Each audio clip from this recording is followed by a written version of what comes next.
dati mayroong umagang kay ganda. Sina Andre at Donita naman susubukan ang isang higanteng swing at slide sa Antipolo. Hi! Umagang kay ganda po mga kapamilya! Yehey!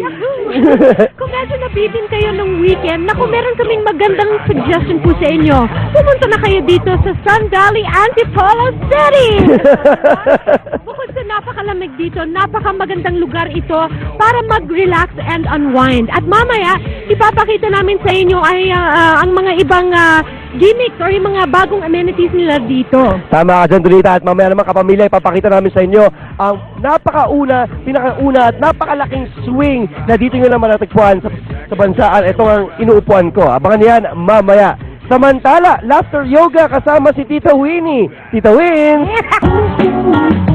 At nagbabalik po ang umagang kay ganda. Kapamilya, kakaibang experience at adventure ba ang hanap nyo? Aba, matatagpuan yan dito sa Antipolo City! Parang nanginginig pa yung boses mo, Jay. Sinubukan namin yung mga ilang amenities dito. At bukod dyan, syempre napakaganda ng mga tanawin dito. Tingnan nyo naman, ang view. Meron tayong waterfalls dyan. Tama. Alright, ngayon makakausap natin ang isa sa mga... Mga kasama natin ngayong umaga, si Mr. Virgel Santos, para bigyan po tayo ng ilang mga impormasyon patungkol sa napakaganda at very exciting na lugar na ito. Umagang kay ganda, Sir Virgel. Magandang umaga sa inyo, Mr. Dre at Donita. Sir! Formal eh. Sir. Okay, so yung first question natin is, ano-ano yung mga amenities dito? Dito po, ang amenities po namin dito ay mayroon kaming kayak na iba-ibang size na pwede sa mga bata, pwede rin sa buong pamilya. Okay. Ano pa? Mayroon kaming softball, swing, at saka zipline. Ang swing namin ay may taas kung kukunin nyo yung taas yan ay 10 meters. Ang swing, pag nag-swing kayo ay 10 meters sa height din yan. Eh, yung zipline naman? Ang zipline ay nasa 250 ang layo niya at 100 to 120 ang height. Meron din kayong fishing daw? Yeah, meron din Wow! fishing, meron din kaming tennis court dito, may indoors, may billiard. Ako, sold na ako dun sa tennis courts. Talaga? Eto, masusul ka talaga dahil Donita, nasubukan ko ng giant swing. Ngayon, ikaw naman ngayon ang susubok. Oo, nanigas yung... Your turn. Ito na yung pinakainaantay mo, Donita. Subukan natin ang giant swing. Okay, maninigas kaya ang pangako rin tulad mo kanina? Abangan! Sir, habang si Donita ay nire-ready na para sa giant swing na ito, gaano kataas ba itong giant swing na nasubukan ko na kanina? Ang giant swing po namin ay may 10 meters height, kung yun ang pinaka-maximum na height. Pag kayo nag-swing, ay 10 meters din po. Balita ko, ito daw yung kauna-unahan na giant swing dito sa Pilipinas. Opo, sa po yan. Wow! At kayo meron open ba ito sa lahat ng tao? Pwede ba? Kahit sino, ilang taon, babae, lalaki, pwede kahit sino sumubok? Pwede po, pwede sa lahat. Talagang walang pinipiling edad to? Wala.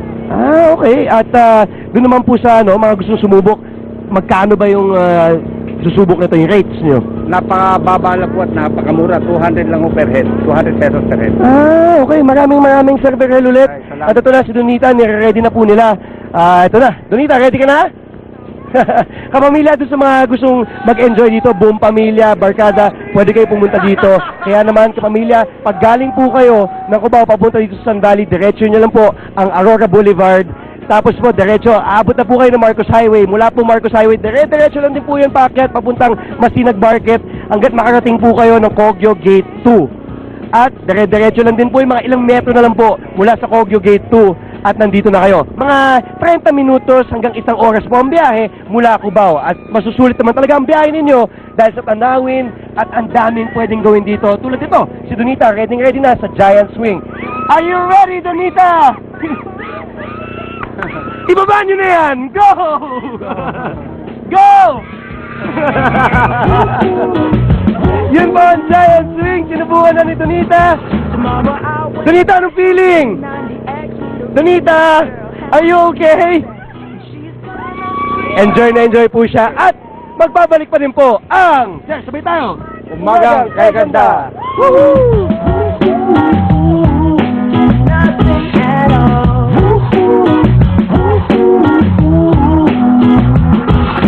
Eto naman mga makapigil, outdoor activities, hindi na tinantanan ng mag-partner na Andre at Donita. Diyos ko po, Daya, nakakaloka ito. Hindi ko yata carry ang zip line at zorb ball na yan. Lalo't bagong almusal ako, nakakaloka yan. Mamaya na po yan sa pagbabalik ng Umagang Kay Ganda.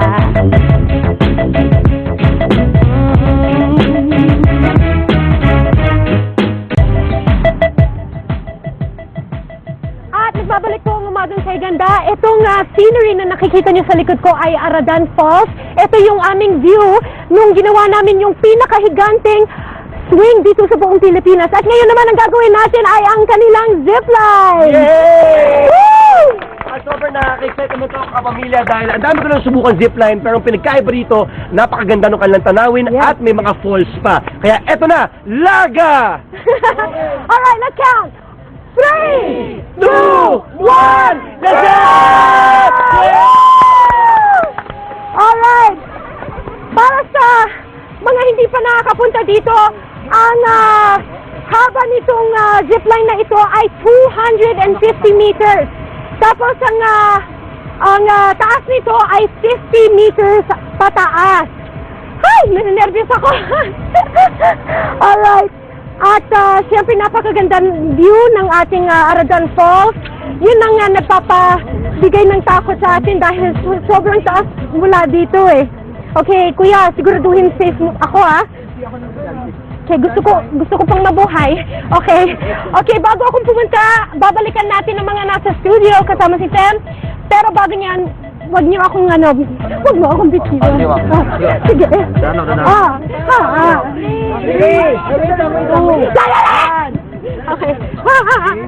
Okay, ready? Okay. Ang hindi pumalakpak, ihuhulog sa bangin! Ay, walang palakpak. Okay. Ready? So, bilang kayo. Safe ba? Safe. Okay, ready? And...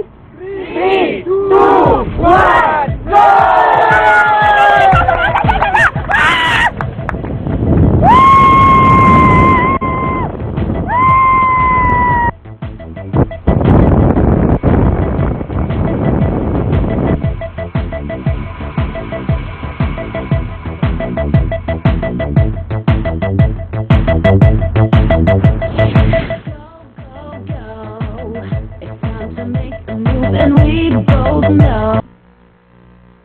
Dahil mayroong umagang kay ganda.